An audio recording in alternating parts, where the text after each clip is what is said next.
66ឆ្នាំនៃប្រវត្តិសាស្ត្រការចងចាំនិងការហោះហើររបស់ប្រលានយន្តហោះប៉ូចិនតុងបានមកដល់ទីអវសានយោងតាមមន្ត្រីជាន់ខ្ពស់នៃរដ្ឋលេខាធិការដ្ឋានអាកាសចរស៊ីវិលកម្ពុជាអាកាសយានដ្ឋានអន្តរជាតិដំបូងបង្អស់របស់កម្ពុជាមួយនេះនឹងត្រូវបិទទ្វារជារៀងរហូតចាប់ពីថ្ងៃទី10ខែកក្កដាឆ្នាំ2025នេះតទៅជាទីបញ្ចប់នៃអាកាសចរឆ្លងច្រើនសម័យកាលជានិមិត្តរូបនៃវឌ្ឍនភាពនិងការតភ្ជាប់កម្ពុជាទៅកាន់ពិភពលោកសាងសង់ឡើងក្នុងឆ្នាំ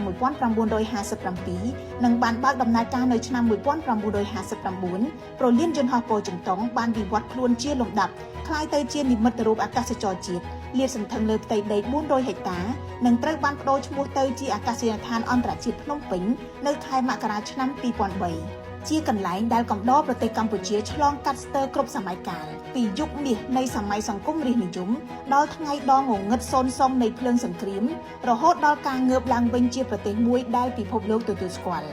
លើកពីប្រលានសម្រាប់យន្តហោះសំចតនិងសំកាំងប្រលានប៉ូចិនតុងជាកន្លែងដែលមនុស្សជាច្រើនក្រវីដែលលាគ្នាទាំងទឹកភ្នែកជាកន្លែងដែលគ្រួសារបានវិលជួបគ្នាដោយស្នាមញញឹម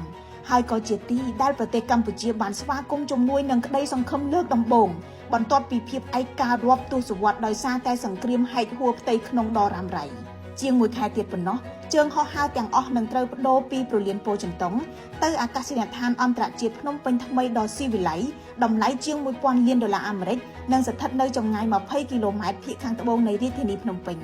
រាជរដ្ឋាភិបាលកម្ពុជាមិនទាន់ប្រកាសពីគម្រោងអនាគតសម្រាប់ប្រលានយន្តហោះចាស់នៅឡើយទេសូមរំលឹកថាប្រលានយន្តហោះប៉ូចិនតុងទទួលជើងហោះហើរបានប្រហែលជា9000ជើងក្នុងមួយឆ្នាំ